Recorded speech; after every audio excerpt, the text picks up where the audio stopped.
Greetings, my dear friends. I am Professor Edin Libuago, a professor of public health medicine, and then the team lead for this Community Positive Health Attitude Initiative, a non-governmental organization. So we give you positive health talks to give you information on how to prevent diseases and then live longer. This is the last episode, the fourth episode of our video on hypertension, the silent killer. And in this video, we shall be talking about the complications of hypertension and then the myths and misconceptions that people usually associate with hypertension. Let's talk about complication. Incidentally, complication of hypertension commonly affects the brain, the heart and the other blood vessels, actually, associated blood vessels, the kidneys and the eyes. These are areas that you have predominantly, you have complications of hypertension. Let's talk about the brain. Incidentally, what it does to the brain, it could cause a rupture of a blood vessel because of that high pressure that there is using to pump out blood. It could rupture a vessel in the brain. And once that happens and blood starts leaking into the brain, if it is a massive rupture, is a bad thing. And those things are what we call stroke. It could also, due to the ongoing accumulation of, deposits and things in the blood vessels of the brain, it could, what they call embolus, dislodge something that could block one of the blood vessels, a tiny blood vessel in the brain, and it prevents blood supply to those areas. Once you do that, you prevented the place getting nourishment and oxygen. And then the areas those places are controlling, the central nervous system starts having problems. So, but commonly, the manifestation of those complications of the brain are usually stroke. Like I said, it could be hemorrhagic due to the rupture or thrombotic due to blockage. And then stroke, in fact, is a big problem. It's even been found to be the third most common cause of death in North America. And of course, it's commoner in the sub-Saharan Africa. Once you have stroke, the area, like I said before, it depends. The manifestation depends on the area you have. So that's why we keep saying you must do everything to avoid, if the blood pressure is low and controlled, the risk of stroke in most cases is not there. So that is the complication of the brain, So stroke can make somebody lose speech, not work well, even the sight and all that. If you have stroke and affects the area that has to deal with your sight or your hearing, it's all affected. So the other area that complications usually arise is the heart and the blood vessels. Because the force, the heart actually bears the blood because it's the heart that pushes this blood. Once you start having resistance to the blood being pushed out, the tension increases. And you find out that the heart requires more force to push it. And the effect of more force to push it weakens the heart. It could have this effect on the heart. And then that more force that is using to push it could affect the blood vessels, making them thinner, causing cracks where those fats can deposit and cause block. And making those places thinner can make them bulge. So classically, the effect on the heart classically manifests as what we say is heart attack. Heart attack is when the blood supply to that section of the heart is blocked and the person has sudden pain. It has killed so many people, and falls down. Especially in these in low and middle income countries where you don't have facilities to tackle them. If there's a block to the blood supply to the heart, because even the heart itself needs blood to function. So the blood vessel, coronary artery, they call it coronary artery, that supplies blood to the heart. If as a result of hypertension, something happens to it and is not supplying blood, nourishment to the heart, that is the engine that does all this work, it is heart attack. It could manifest as very sudden sharp pain. The person falls down. And if nothing is done urgently to dislodge that and restore supply to the heart, the person dies. So that is complication of hypertension. And that's why we must stop it. Then the other one is the effect on the heart too is what we call heart failure. Remember, I told you that the force with which the heart is pumping out that blood, it gets weaker and weaker. If it requires more force, at a stage it gets weaker. And once it starts getting weaker, the heart starts ballooning out, starts getting larger. And that is one of the things I said, if you do, in the other video, if you do diagnosis, you need an x-ray to look at the shape and size of the heart. So it starts getting weaker. It starts being, dull in performing that function. And the effects is that you start having fluid, accumulating in the lungs. Remember, maybe I should have told you earlier that generally, as per heart, you have circulation. Circulatory system is the system that sees that blood moves all over the body. Blood carries oxygen and nutrients all over the body. It's divided into systemic circulation and then pulmonary circulation. Systemic circulation is this one that carries blood, nourishes all over the body and returns it to the lungs for oxygenation. Then pulmonary circulation is the one that takes this blood to the lungs, adds oxygen to it, and pushed it to the other section of the heart, the left part of the heart, that will now pump it out, the systemic circulation. So generally in circulation, you have pulmonary and systemic. And hypertension can cause problems in all these ones. So in that systemic one, once you start having, you start having heart failure, and then the legs start swelling, the tummy, and so many things starts happening. The patient gets weaker and weaker. He can't lie down flat and sleep well. He wants to sleep on one pillow, he's coughing. He's waking up, he's gasping for breath. Because once he lies down, you find fluid trickling down to the lungs and causing problems. These are complications of hypertension, and they're preventable. That's why we are talking. Then let's talk about aneurysm. I told you that the force with which it's pushing these things can make the vessels of the heart, it starts getting thinner. And remember, if something gets thinner, it's easy to bulge, to balloon. And of course, if it balloons out, it could cause pressure, symptoms elsewhere. But the bad one is that if it balloons out to the extent that it ruptures, the aneurysm ruptures, is a problem. I have seen it. We've seen it many, many, many times. Once you have the one we call aortic aneurysm and it ruptures, aorta is the main blood vessel that takes blood out from the heart and distributes all over. The other people is the main pipe through which the other places are supplied. Once it ruptures, before you know it, before you say jack, the person is gone. Blood rushes out into the body, and then the person is drained and is gone. So this is a complication of hypertension. Long-drawn hypertension that is unmanaged. Let's prevent it. So aneurysm is a very bad complication of hypertension. So the other thing it could do, to the heart, it could cause increased heartbeat, palpitation. The heart is beating so fast and beating in such a disordered manner. All these things are complications, heart complications of hypertension, and all these things are preventable. And of course, you find out that the complication, like the other major organ I said, apart from brain, heart, kidney, when the kidney gets involved, the blood supply to the kidney starts getting compromised. Nourishment to the kidney is beginning to have a problem. And it could get to a stage, the work of the kidney is to filter the things in your body and make it pure and remove impurities, But once you start having problems with blood supply to it, you're compromising on the nourishment, and then the oxygen that goes to the kidney and all that, kidney starts having problems.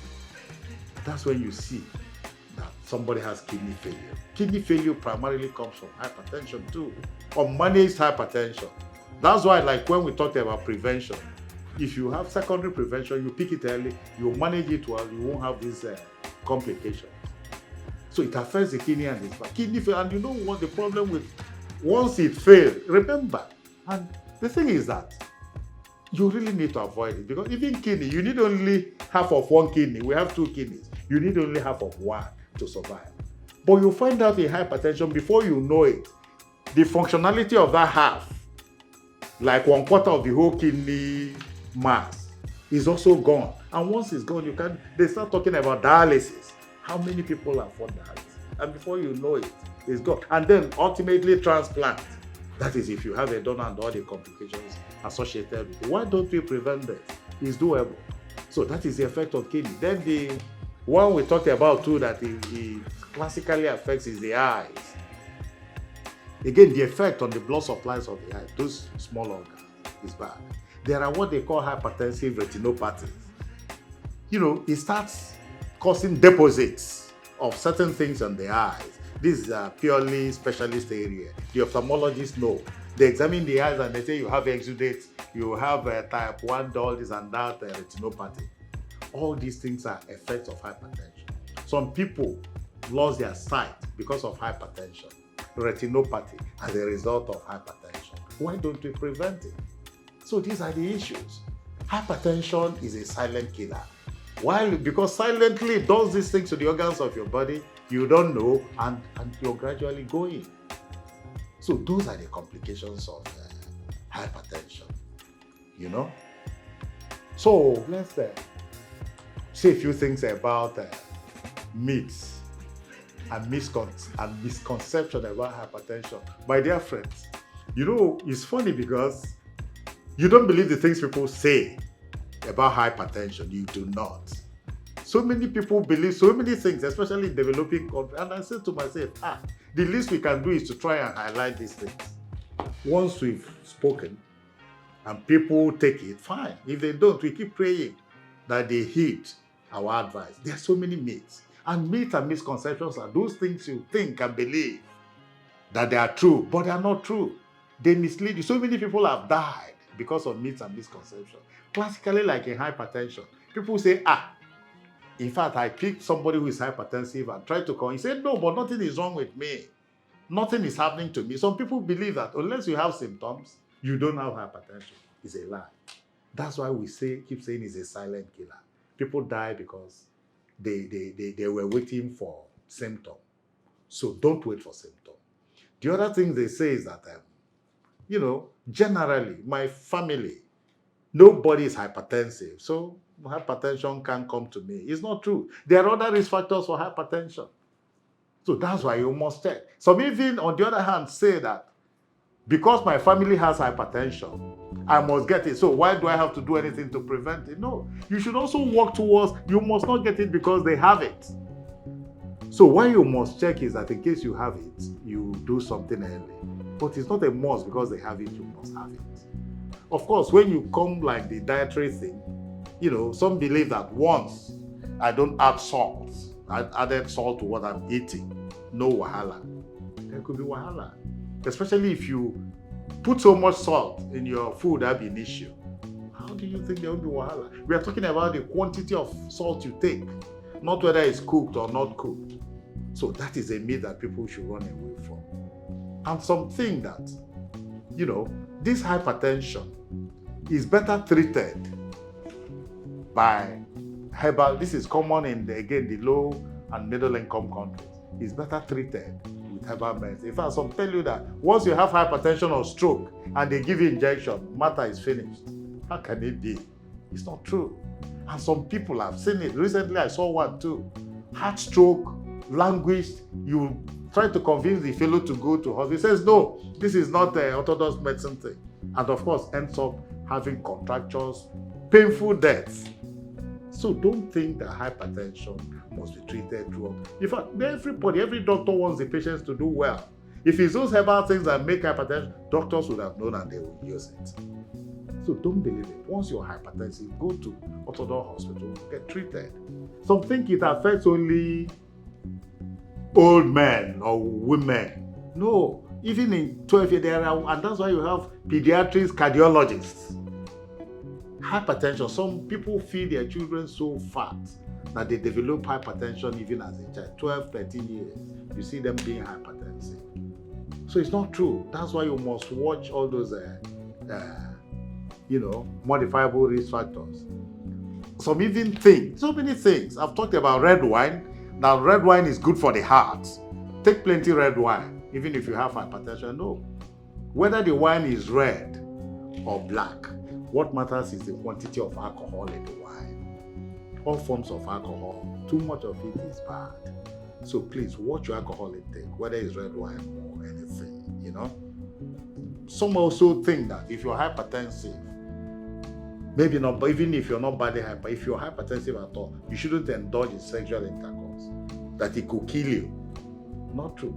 Incidentally, it's been found that sexual intercourse is a form of exercise. But of course, you have to know your limits. So having sex It's a form of exercise, and people who are hypertensive are encouraged to do exercise. Don't listen to anybody who says you should go off it because you're hypertensive. No, control your blood pressure, enjoy yourself. In fact, that's a form of exercise that is recommended too.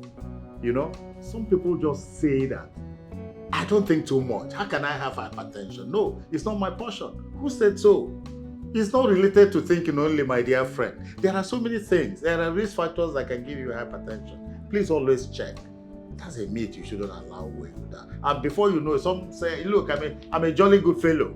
I drink, I have fun. I don't think, nothing bothers me. I go to bed, I sleep. That doesn't mean you can't have hypertension. Please check, you know. And then, of course, some people, another myth is that some people who are taking drugs believe that once the hypertension is, they achieve normal reading, they drop the drug and it's gone. They've treated it. No. Hypertension management is mostly for life, except it is secondary hypertension and you treated the cause. So don't do that. And related to that, you see some people saying, my friend, my neighbor used this drug, I will use it. No. Your own case might not be the same. Your level of hypertension, severity might not be the same. You use drug and dosage given to another person, you might kill yourself. My dear friends, let's come off all these myths and face reality. My dear friends, you know, we can't live without giving you this message of hope. It's treatable, it's preventable. Hypertension is treatable, it's preventable, but you just have to do your part. Look at the statistics is that between 1990 and 2019, those 2 years, people aged 30 years to 79 years, the number that has hypertension has doubled. Of course, people less than 30 years that have hypertension are many, they are not included. So why? Why do you allow yourself to be adding to this data? And of course, half of these people don't know that they have hypertension. That's the bad aspect of it. And that's why it's a silent killer. So don't let hypertension kill you silently. Wake up. Go and just take your blood pressure. If you have blood pressure, if it is high, follow the recommended steps by the nurse or the doctor that checked it, and make sure you monitor it for life. If you're tested and it's not secondary hypertension, just be on your regular checkup. You won't lose it. We love you. We keep telling you. And of course, your family, your friends, your relatives, they love you so much too. Remember, if you die, you don't know what is going on, but you're leaving a trail of problems. Don't do that. Don't do that. There are so many people that will suffer because of that. And there are so many things you can do for humanity. Please do not say it's not your portion. It can be anybody's portion. Go and get and check your blood pressure and take steps to take care of it if it is high. If it is not high, occasionally check. Because if it is not high today, it might be high tomorrow. Oh, thank you so much. We love you.